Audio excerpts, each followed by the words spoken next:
Hi, good morning, everyone. Good evening, depending on where you're joining us in the world. Thank you so much for taking this next hour with us for this webinar. We're really excited that you're all with us today. And we know that there have been lots of webinar opportunities over the past, well, frankly, year, but certainly with International Women's Day last week, we know that that was quite a saturated week of events. And so we're really grateful that you've decided to spend the next hour with us. Very briefly, my name is Lorena Fuentes, and I am the co-founder and director of practice and advocacy at Ladysmith. We are a feminist research collective that helps international organizations collect, analyze, and take action on gender data. I'm really excited to introduce two of my colleagues who are going to be taking us through the survey data and, most excitingly, the new dashboard. So we have Dr. Tara Cookson, who is the co-founder and director of research at Ladysmith, and she is also assistant professor of gender development and global public policy at the University of British Columbia's Public Policy and Global Affairs School. And then we also have Ruth Carlitz. Ruth is a professor of political science at Tulane University. And we have had the pleasure of working with Ruth at Ladysmith over the past year. She's been our effective chief gender data statistician. And a very quick note that we will have a Q&A towards the end of the hour. I will be sort of checking and monitoring the chat box for questions, and you are all invited to upvote questions that you think are particularly interesting, and that will help direct my attention to those questions that are most pressing for the audience. So with that, I'm going to turn it over to Tara. Good morning, and we'll get a minute for the slides to get up on the screen here.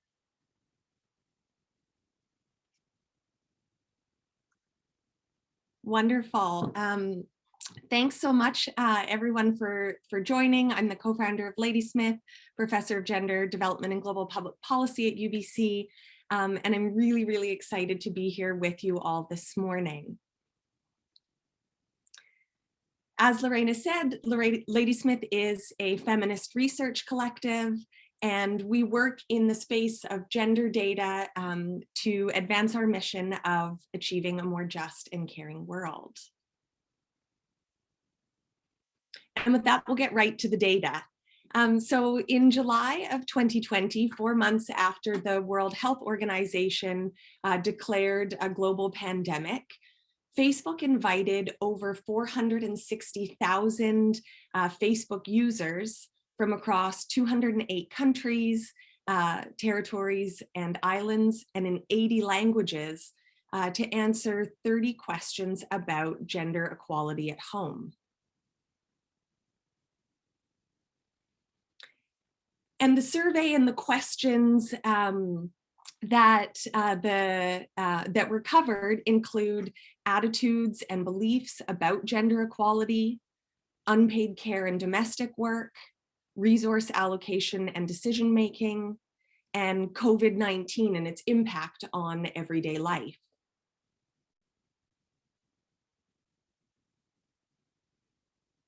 And so what can we learn from the data? The data itself is really interesting. First, it's a global snapshot of the online population and their life at home at the height of the pandemic. And this was at a moment when people were scrambling to sort of figure out in a larger and more systematic way what was happening in people's lives. How was the pandemic and the related policies to contain the spread of the virus impacting on people? And it's really the only data set of its kind, both because of its reach within the online population and because it was run at this time that data was so hard to collect. So the results from the survey were disaggregated by gender. Participants were enabled to self-report on their gender with male, female, or other. And the results were reported primarily disaggregating by male and female, just because the other proportion was too small to be able to report in a way that was privacy preserving and safe. So with the data, we can do a few things. We can draw inferences about the online population.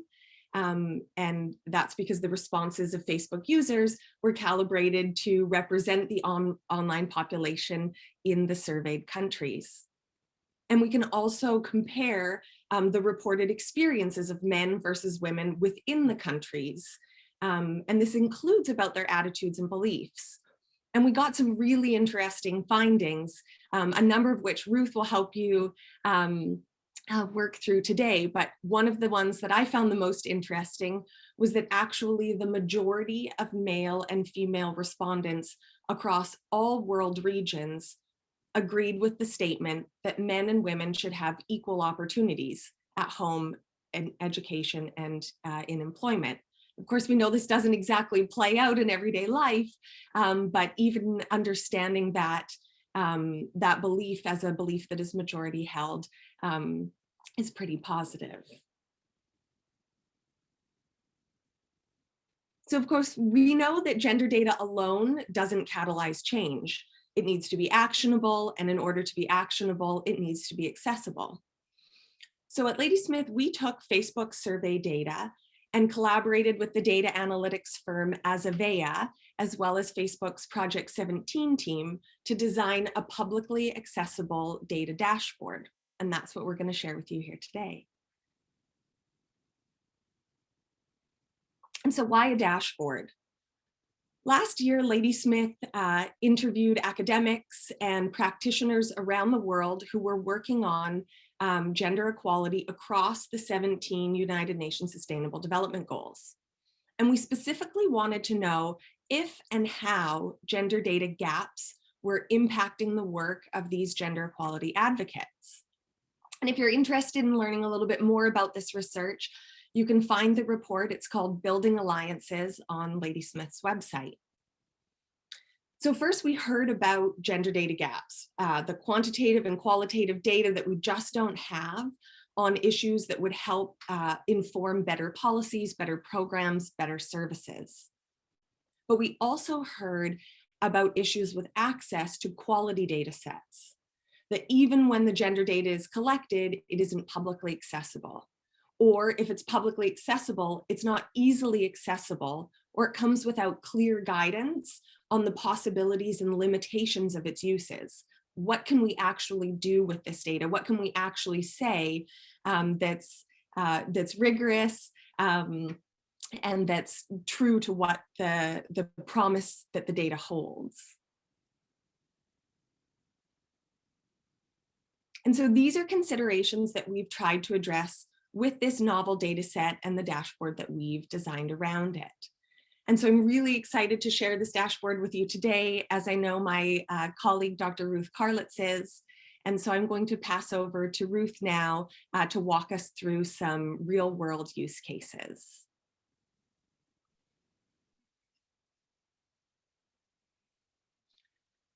Okay, fantastic. So I am now going to just show you a few examples of what we can do with this dashboard, how different users can incorporate data from the dashboard into their work.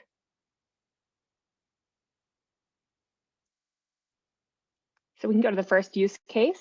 So our first use case comes from India, and we had an opportunity to work with a group of journalists in India to use the dashboard sort of before this official launch, and it gave us some great insights into how folks can use the data. So in particular, we worked with the prominent Indian journalist Barka Dutt, who was able to use data from the dashboard to inform her International Women's Day coverage and highlight the pandemic's disproportionate toll on women.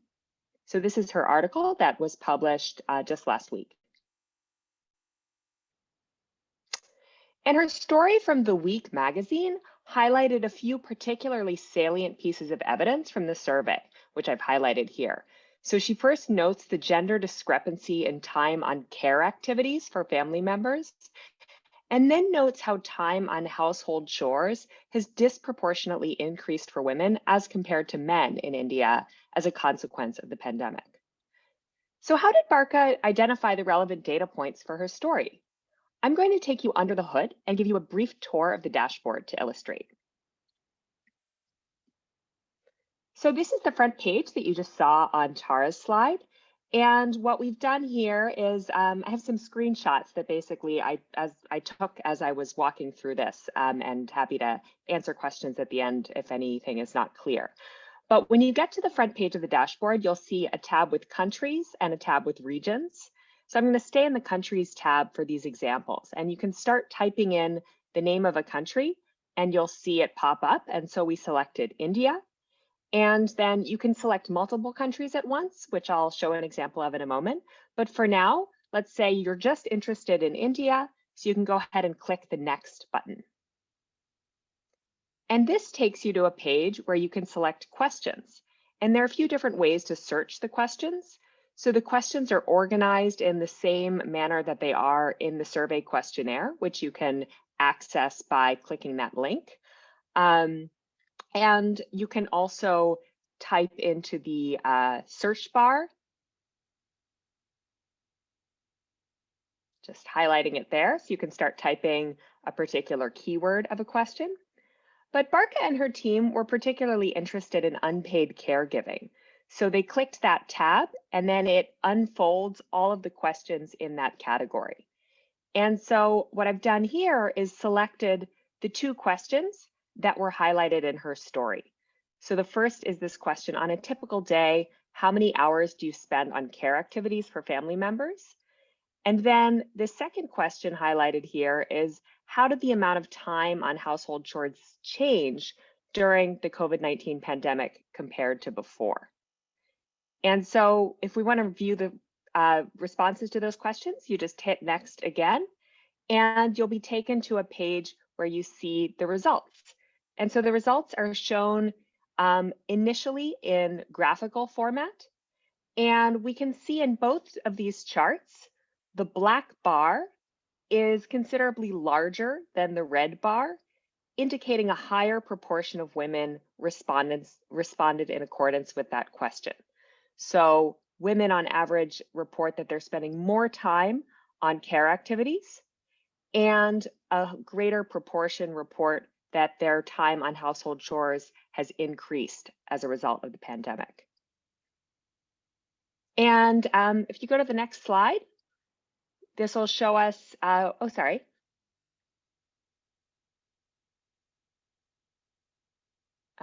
back one more. Great. All right, so if you hover over any of the bars, you'll see the amount that they indicate. And we see this here. You can see the proportion that matches the proportion in her story, or the number of hours. And then if we go to the next slide, you can download for each chart. You can download the chart as it is if you wanted to stick it into a news story or a blog or a PowerPoint, or you can download a CSV, a little spreadsheet with the data points themselves. And also there's this link at the top to download CSV for all of the data being presented on the page. All right, so I want to show another example. And this is an example of how the data might be used for advocacy purposes. So let's say you're an anti-hunger activist in the United States. So I've started typing in United States and I'm able to pull it up. And then I would go ahead and hit the next button. And so if you're interested in food security, you might start typing in food to see if there were any questions that correspond to this. And indeed, we see these two questions. One is about, was there a time that you were worried about not having enough food to eat during the last 30 days? And then another question has to do particularly with food security concerns during the coronavirus pandemic, the proportion of people who report having such concerns. So we can look at what these results look like for the US by clicking the next button. And here, the responses show us two things. First was what we found to be a startlingly high prevalence of food insecurity in the US, but also considerable gender discrepancies. And so we've certainly seen reporting and concerns raised about this, but the kind of gender dimension of it is something that, in particular, this survey is well suited to highlight, and maybe hasn't been as much of the conversation as far as I've seen, at least. So I'll show you one more use case, and then we will get into questions, which I already see are blowing up in the chat. So I'm excited to hear what people are wondering. But so finally, I want to show you an example of comparing responses across countries. So let's say you are a researcher who's interested in gender norms in Africa and how these are affected by female leadership. So it might be interesting to compare Malawi, which had a female president from 2012 to 2014, with Nigeria, which has never had a female head of state. So we can select both countries and then click next. And here we can compare, this is giving an example of some of the questions around norms. So we can compare responses to questions for men and women to this question: how much do you agree or disagree with the following statement? Men and women should have equal opportunities, for example, in education, jobs, and household decision making. So we select that question and then click next. And here we see responses on the same screen for both Malawi and Nigeria. And again, it would be possible to download the entire data set by clicking this download CSV button at the top. We could also save these charts and give them a name and come back to for future use. But what I wanted to highlight here, going back to our hypothetical research question, is we see that men and women have very similar responses in Malawi. But in Nigeria, according to respondents in our survey, the male respondents were significantly less likely to say that they believe in gender equality. So just kind of an interesting potential insight about differences between men and women in these two countries. Now, as a researcher, you might not want to stop there. You might be interested in triangulating these results with data from another source. And so in particular, since the survey includes a number of questions about norms, it might be interesting to triangulate them with, and here we can go to the next slide, data from the Social Institutions and Gender Index, or SIGI, which includes a number of data points on gender norms. And so here I found it interesting to compare with the question around discrimination in the family. And according to SIGI, discrimination in the family is higher in Nigeria as compared to Malawi. So some alignment perhaps with what we're finding in the survey, but just one example. And I think what's especially cool about the survey that the dashboard allows us to access is that the SIGI data, all of this is kind of one data point per country for all these categories for each year. But the Gender at Home survey gives us the breakdown between men and women. And sometimes that's really where the action is for a lot of questions around gender equality, rather than just comparing one data point across countries. And one final thing before I turn it back over to Tara, when you start playing around with the dashboard, which I'm sure you're all raring to go, and we'll do that immediately after this webinar, you'll see this pop-up survey. And we would really appreciate if you take a moment to fill it out, because this is a living dashboard. As Tara will mention, there are plans to run this survey again in the future. And so we want to make it as useful as possible to all users and really tailor it and improve it to your needs. So filling out this little survey will help us do that.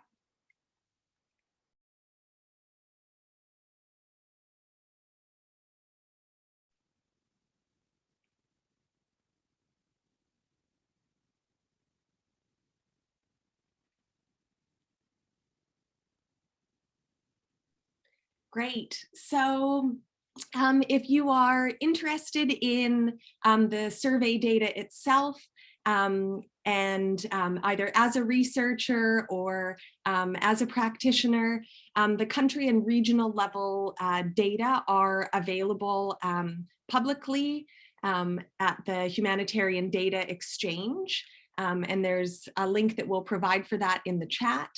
And alternatively, if you're into a deeper dive into the micro data, you can contact the Facebook team, who will share access to that data for you as well. And that's for how Ruth and Lorena and Alex and I hosting this webinar today. That's how we're using the data to do some academic inquiry with it as well for some peer-reviewed work. And stay tuned. Facebook is going to be running the survey again this year. And so this data set will continue to grow and continue to get richer. And I think now we'll move to the Q&A. Great, thank you, Tara, and thank you, Ruth. We've had some really great questions come through the chat, and a few that sort of overlap in substantive ways. So I'm going to start with a question that two people actually sent in, which was basically to do with how the sample of response selected and sort of about the targeting. And Tara, I'm gonna direct this one to you if that's all right. Sure. If you're interested in how Facebook actually conducted the survey and did the work behind it, you can find information about this. We'll put a link in the chat, either the report that was published on the data that has an in-depth methodology section, as well as the README page that's associated with this data dashboard on the website. And if you have any follow-up questions, there's links there too that we'd be able to answer questions more specifically. Fantastic. And then we've got a really great question from Shagusta Gupta. She asks, there's a big gender gap in India in access to internet and women's agency. So keeping this in mind, do these results come with a caveat on income and other demographic variables? And of course, yes, noting that it's really important to contextualize these findings. So I'm going to direct this one over to Ruth. Certainly. So that's a really great question. And I think this is certainly something to keep in mind when thinking about how to use this survey and what to take away from it. And so the results that are shared on the survey or on the dashboard have been calibrated, weighted basically to reflect the online population.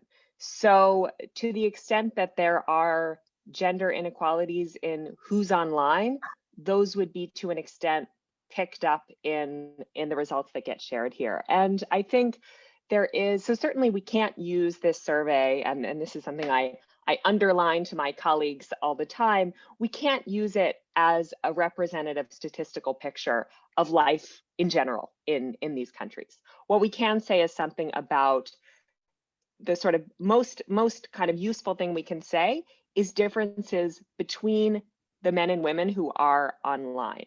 And so while that is a limitation for some research questions, it also, we found very revealing in many cases, because for issues of gender equality, access to household money, ability to make decisions, finding these discrepancies in the online population in many countries is potentially the tip of the iceberg. But this is also a reason why we really recommend people who are sort of interested in more in-depth research triangulate this data with other sources as well.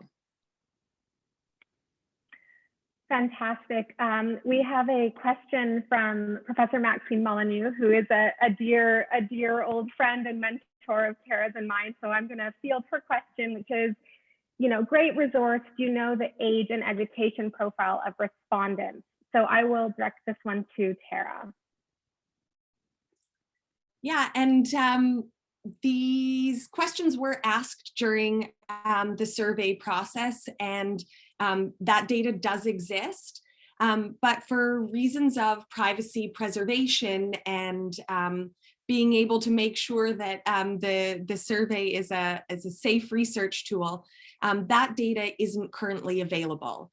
So there's been a lot of care taken in the way that the data has been disaggregated. And so we've chosen to disaggregate by gender as a priority over education or age, but there's really interesting information by geographic location, urban and rural, that permits us to answer some really interesting questions. You know, the more that people answer the survey, the easier it is to do the disaggregation. But those particular components for privacy were taken really seriously. Yeah, and we've got a question here that I'm going to direct towards Ruth from Yelena Mihova, who asks, when average responses are computed, would it be possible to provide error estimates in order to compare them? So they're thinking here of something akin to p-values, and so I'm guessing you'll direct them to the report. But go ahead, Ruth. Question near and dear to my heart, and as my students know too. But I would say for what is reported on the dashboard, just to sort of have something that was kind of accessible and useful to a range of users, including those with no statistical training, we didn't include those estimates, but two places that you can find those and also potentially calculate them yourself if you are so inclined. So the first is in the report, which my colleague Alex will be sharing a link to in the chat. For any comparisons made in the report, we do report statistically significant differences, and also I think not sure if the figures include error bars, but we had long conversations about that. And so it's very clear in the report that any gender differences we're reporting are statistically significant if we're talking about gender differences. And so you can find more details there. But if you are interested in looking at a comparison that is not in the report, because the report was a sort of global focus, and then we have these regional briefs, then the best thing to do would probably be to request the microdata, which is the anonymized version of the data, and that includes, you know, responses for, to the extent that we could preserve anonymity, individual level data, and also the weight variables that were used to calibrate the country level estimate. So it's possible to, as a more statistically minded user, replicate both the averages that appear on the dashboard, but also calculate confidence intervals, p statistics, all those good things. Thank you, Ruth. And incidentally, I did see that our Facebook colleague Samir has added to the chat that they do plan to add aggregate age data to the dashboard in the coming months. As Tara noted, though, there's been real care taken around privacy preservation methods, and implementing those obviously takes care and time. So I wanted to circle back. Ruth, you've already alluded to the microdata, but we've had some queries about, you know, as a researcher, is there any way to access the quote unquote raw data, for instance, to run more complex analyses rather than, you know, just looking at these means through the dashboard? And I know that there's a process in place so that researchers can get at a bit more of the nitty gritty. So I'll let you take that one. Absolutely. So it sort of follows up on my prior response. And so this is something that you can request through, I think, again, Alex will share the proper email to request it, but there is an interest in, you know, this whole exercise, designing and then implementing the survey was designed to help fill these gender data gaps and make gender data available to a range of users who include more statistically oriented users. And so absolutely, and the raw data that I guess it's not exactly raw because it has been anonymized and certain bits of identifying information excluded. I just responded to another question in the chat about the geographic, sort of how finely grained it is. And so again, for issues of anonymity, the microdata does not include it doesn't tell us within a country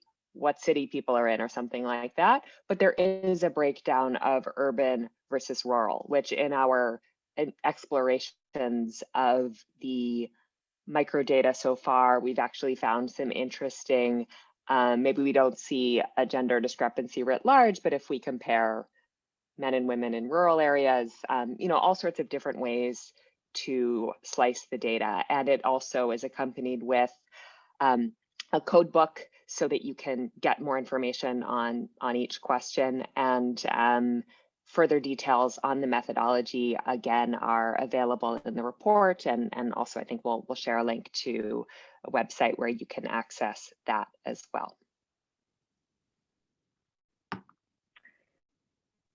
Fantastic. Thank you, Ruth. We've got a question from Haliki, who asks, what are the plans for rerunning the survey this year? Will it be exactly the same, or will there be new indicators? And Haliki Bulma is joining us from the European Commission.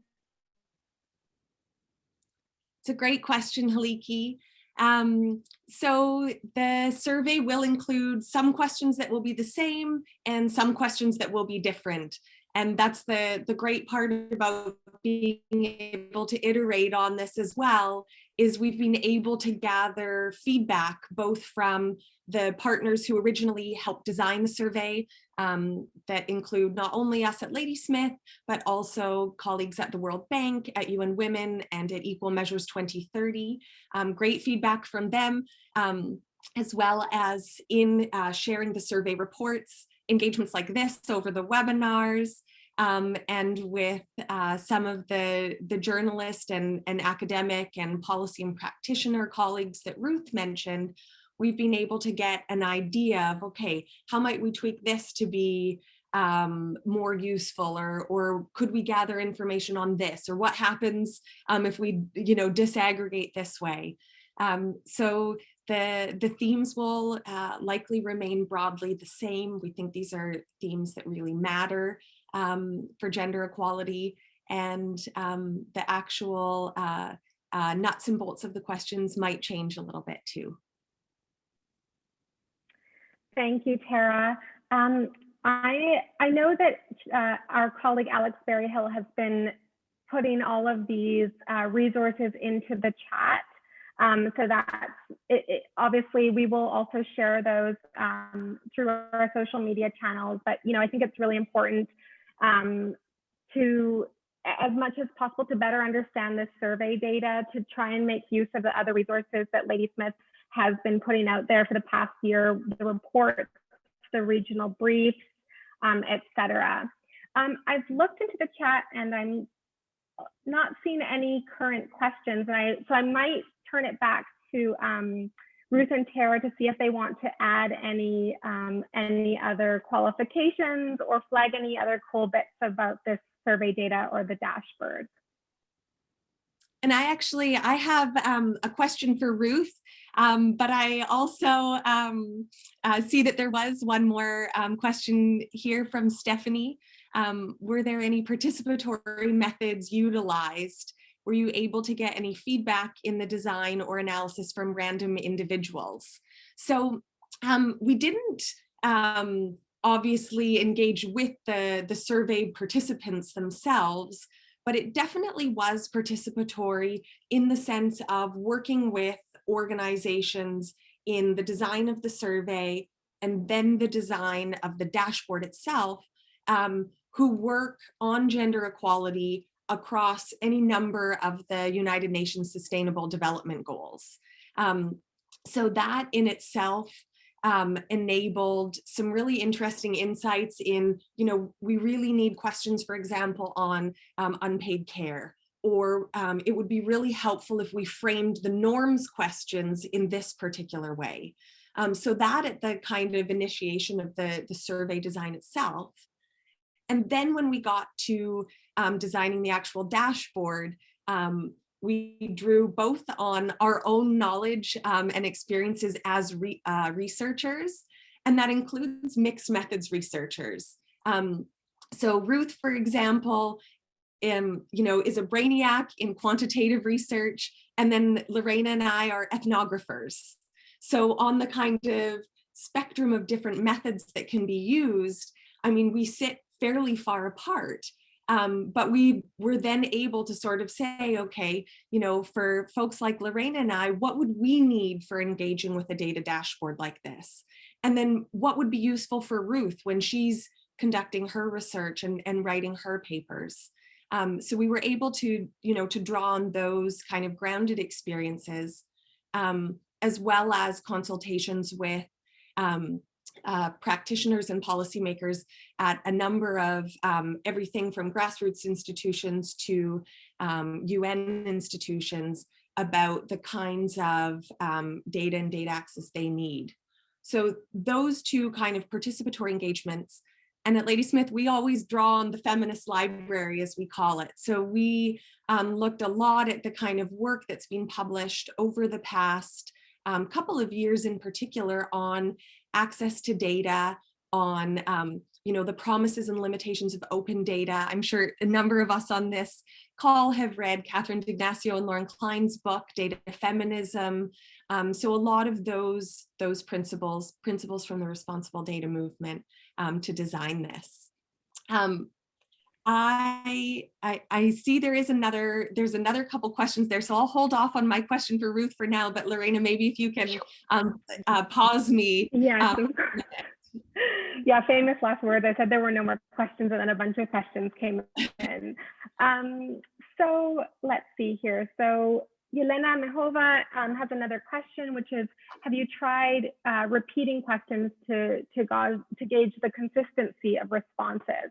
So Ruth, I'm not sure if you'd like to field this one.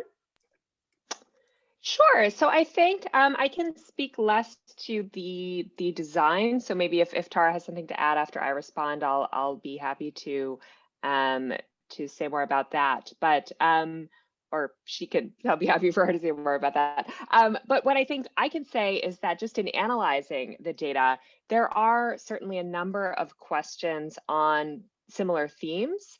So for things like access to household money and decision making over household resources, there are a few questions that one could compare.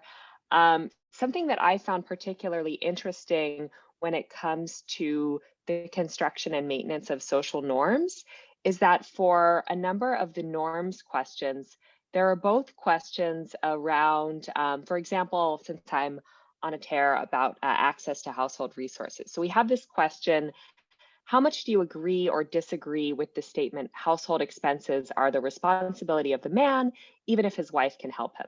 So that's a question directed to an individual. How much do you personally agree or disagree with this statement? But then there is another question that asks, out of 10 of your neighbors, how many do you think believe that household expenses are the responsibility of the man, even if his wife can help him? And, you know, these are both getting at social norms, but we actually found some really interesting differences. These don't always point exactly in the same direction. And these get at sort of the stickiness of social norms, particularly around gender equality and difficulty of changing them. So people responding to the survey, who again are this population that has internet access, is likely more a bit better off and more educated than the general population in many places, saying, yeah, I personally sign up to this norm of gender equality, but my neighbors don't. And it gets at sort of the challenge and the stickiness of these social norms. So I think in terms of other questions to gauge, whether it's about gauging consistency or seeing different angles on a question, I would encourage you to explore the questionnaire and the data set, and that may look different in different countries.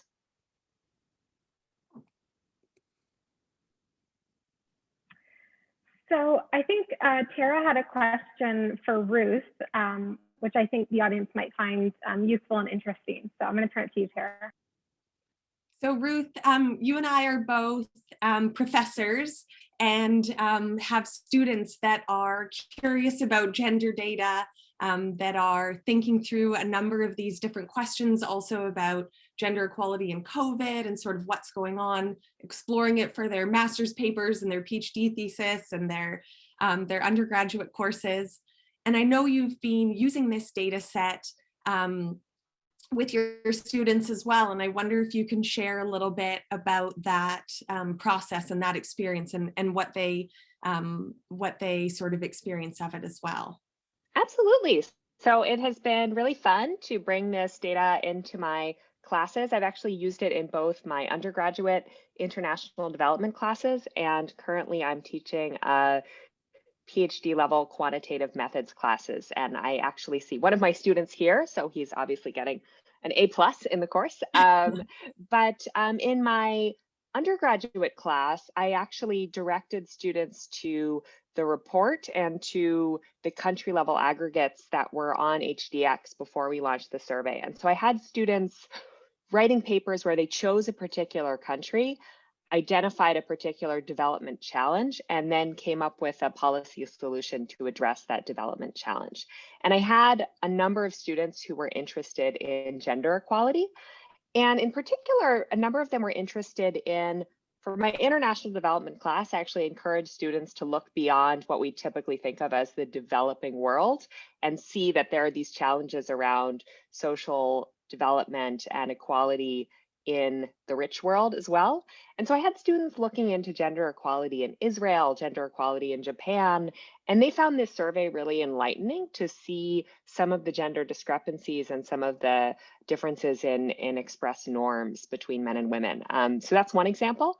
And then in the grad class, I have had them download the country level data in Excel and play around with merging it with other data sets. So one of my students who is in the audience, he compared the expressed norms around gender equality with the proportion of women in parliament in different countries, and actually found that even controlling for income, there was a correlation between the number of women in parliament and support for gender equality. So sort of really interesting. Again, we kind of can't use this data as a completely representative snapshot. So I want to underline that as well for analysis. But, you know, I thought that was just a really exciting result that also tells us, you know, there's a lot we can learn from this, and it opens the door to other questions as well. Fantastic. Thank you, Ruth. There is a question about numbers of respondents and per question. And I know this really varies. We are talking about, you know, more than 450,000 people around the globe responded to this survey. Ruth, I don't know if you can sort of give some guideposts on what that range was. I know it doesn't, it really differs by country. So I don't know if you can give more details on respondents per country, but I know that there isn't a singular number there. Yeah, I think the methodology or the report that's released should have information about number of respondents per country. And also the data that you can download on HDX has for each country the percent that is online.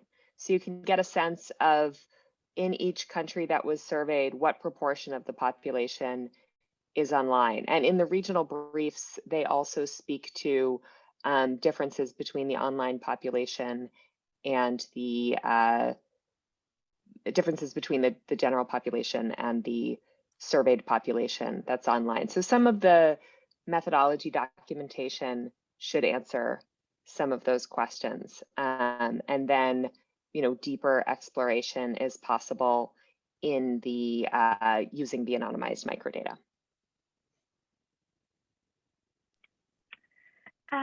Great. We have two more questions. So actually, we've got Nadia Miran has asked, are there specific ways of representing data which make it more accessible to marginalized audiences? And did you take this into account when designing the dashboard? I don't know if Tara or Ruth wants to field this one. I'll leave it up to both of you. I'm happy to have a go, and Ruth, if you want to jump in. So we thought about accessibility in a number of different ways. So everything from, do we have, or does the dashboard user, the end user, have training in, the analysis of and interpretation of survey data? Okay, if not, how can we design something that still enables engagement with the actual data set? There are, other considerations that go into sort of how it's visualized. Is it, does it make sense? Is it intuitive in the way that one like moves through the particular set? In terms of like visualizations, for example, in downloading like infographics or whatever, is it possible to just click, have your infographic, and then you've got that, whether you're in a grassroots organization or you're a journalist? There are of course other considerations like language, and the dashboard is published in English. But this is, as a living project, also something that we can iterate on over time. And Ruth had mentioned earlier a feedback form. And if you are able to provide feedback on how we can continue to make it even more accessible, we'd absolutely love to hear from you and take that into consideration with the sort of wave 2 as well. And I can just add that, yeah, I would echo and underline everything Tara just said. I also would give a shout out to our partner Azavia that helped us design the dashboard. And Azavia really is committed in all of their work to accessibility. And we had conversations ranging from color schemes so that people who have trouble distinguishing colors can access this. Also, people who don't have access to color printers can print any graphic is going to show up in grayscale in a way that is possible to interpret. Being able to download not only an image with the graph, but then also the CSV file with the underlying data. That's something that would be easier to, just having the numbers. Then obviously there's a language barrier to understand what is on the dashboard. But if someone is, speaks multiple languages, they can easily download the data and then just amend the labels to print in a publication, a blog, a newspaper in another language. But I think this is sort of, it's hard to know it's hard to fully gauge access before more people use it. And so we really do hope that you will fill out that little pop-up survey and guide us and advise us, because this is a living dashboard, and we'll benefit from user feedback to make it more useful. Mm-hmm. Thanks, Ruth. We had a question that I think is actually a really nice one to end on. And I'm going to direct this one to Tara, but it's about, more broadly speaking, how these collaborations work. I know that at Ladysmith, we're all academics, but we're also advocates and policy practitioners.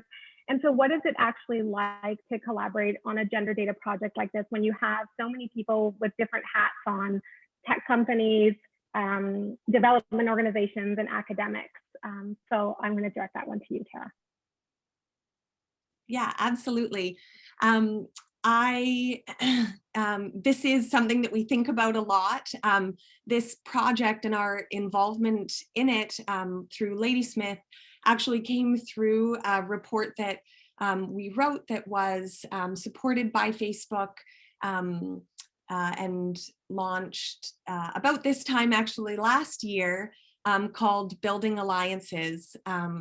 And that report, and Alex will throw it up in the chat there, really sort of dug into the possibilities and the tensions in collaborations between a number of different actors in the data space. When some organizations, for example, tech companies, have a lot of data resources. They've got really rich data. They've got a bunch of data scientists. They've got the processing power, and they're wanting to a number of them are wanting to collaborate on the achievement of the United Nations Sustainable Development Goals, including Development Goal 5, which is gender equality, and obviously cuts across the other goals. And then you've got academics that have a very particular vision and process around rigor, around the questions, around what are, the kind of data gaps at the sort of frontiers of knowledge generation. You've got gender equality advocates that are outside the academy, working in grassroots community organizations, working at international non-governmental organizations. And they also have particular constituencies that they're committed to, that they serve, a number of commitments to advancing human rights, etc. And the research that we did made very clear that there is a lot of goodwill on all sides. There's a lot of momentum. There's a lot of interest in understanding, like, what can we do with these novel data sets and novel ways of collecting data, for example, through a social media platform, to get at some of the questions and some of the data gaps that exist. All collaborations have their joys and their tensions, and this has been one that has been really, really fruitful, and a lot of different actors influencing the end project and the end product. And that's something, the influence piece is really something that we have emphasized in that report. It's something that came out in the research that we conducted for the report, and something that we can really say has come out in this data dashboard, and which is why we're so excited to share it with all of you here today too. So I see that we're at the top of the hour, so we're very sensitive to people's time. And I just wanted to, on behalf of everyone at Ladysmith and all of our collaborators, to thank attendees for joining us this past hour. If there were questions left unanswered, please feel completely empowered to reach out to us via email. You can also follow us on our social media channels at Ladysmith. We will be very happy to share more questions, answers, and resources. But thank you all so much. And thank you to Ruth and Tara for taking us through this very exciting dashboard. Thank you so much. Great to be with you. Bye, everyone.